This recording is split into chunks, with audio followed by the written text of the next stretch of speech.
আসসালামু আলাইকুম। আজকে আমরা অটোক্যাডের খুবই গুরুত্বপূর্ণ একটি কমান্ড শিখব, টেক্সট অ্যালাইন কমান্ড।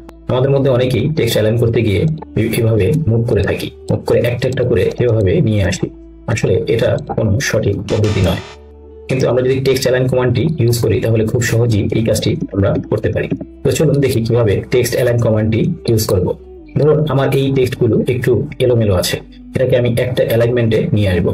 তো আমি কিবোর্ড থেকে TEXT টেক্সট অ্যালাইন, দ্বিতীয় নাম্বারটা টেক্সট অ্যালাইন, এটা ক্লিক করলাম। আমি সবগুলো টেক্সটকে সিলেক্ট করলাম, এন্টার। এখন দেখুন মনিটরের নিচে পয়েন্ট নামে একটি অপশন আছে, এটাই ক্লিক করতে পারেন, অথবা কিবোর্ড থেকে পি, এন্টার। ওকে, এখন দেখুন মনিটরের নিচে পিক ফার্স্ট পয়েন্ট। তো আমি ফার্স্ট পয়েন্টটি এখানে নিলাম, ধরলাম আমি এখান থেকে এই সোজাসুজি নিচের দিকে নিয়ে আমি এখানে এসে ক্লিক করলাম। তো দেখুন কত সহজে আমার টেক্সটগুলো একটি অ্যালাইনমেন্টে চলে আসলো। এভাবে আপনারা টেক্সট অ্যালাইন কমান্ডটি অ্যাপ্লাই করতে পারেন। আরেকবার দেখাচ্ছি, টেক্সট অ্যালাইন, সবগুলো টেক্সট সিলেক্ট করবেন, এন্টার, পি, এন্টার।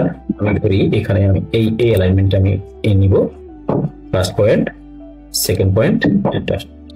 ওকে, হয়ে গেল। তো এইভাবে আমরা খুব সহজে টেক্সট অ্যালাইন কমান্ডটি অ্যাপ্লাই করে আমাদের সময়কে সেভ করতে পারি। ধন্যবাদ সবাইকে।